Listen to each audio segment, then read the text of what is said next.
Thank you and welcome back to another session of Straight Talk in Room 503. I am your host, Morris Merriweather, and also the author of Enough is Enough. This book is about the failure of public education. In the last session, we talked about the tsunami that has hit public education. That led two of the viewers to raise questions, and I want to try to answer those questions today. So I hope that you and others will do likewise and continue to ask those questions so we can get answers for them. I want to cover those questions right now. One of the first questions is whether we should have private schools inside of public education. The answer is no, we should not. I understand that it's $25,000 to $30,000 to put your child in public education. And to those parents who have more than one, it's expensive. I understand that. That's all the reason for you to join with us in making sure that public education produce and give the education that every child deserves and so desperately need. There's no reason to build those private schools inside of public education and then make the public people pay for it. That is not right. Therefore, that is the answer to the first question.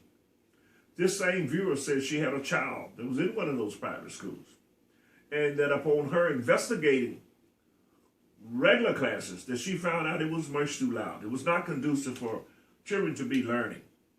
And also, she found out that in her listening to the classroom teacher and listening to the student, that the students and the teacher, they was not engaged. My friends, if you're not engaged in the classroom with the students and the students not engaged with the teacher, no learning is taking place. We just simply cutting the lights on and cutting them off each day. So therefore, we got to make sure that learning is taking place in those classrooms. I want to make it perfectly clear. In my 10 years of going around in public education, I found that some of the best teachers are in public education. I've had an opportunity to also be present in some of the private schools. And they have some great teachers, but we need to have great teachers everywhere. So I think that I've answered the question. If I haven't answered your question, ma'am, feel free to redirect that question back to me. Let's go to the second one.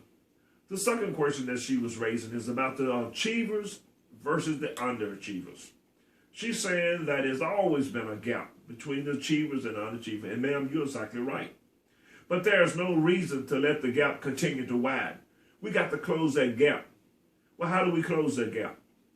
The same programs and resources and teachers that we had for the overachievers, we need to now make sure that the underachievers have the same opportunity. How do we do that? We make sure that the resources are there. We make sure that the teachers are there that are qualified to teach and that they are effective teachers as well. We want to make sure that we have parental involvement, that the parents are involved, that the entire community is back in public education to make sure that it's functioning and function to the benefit of all students.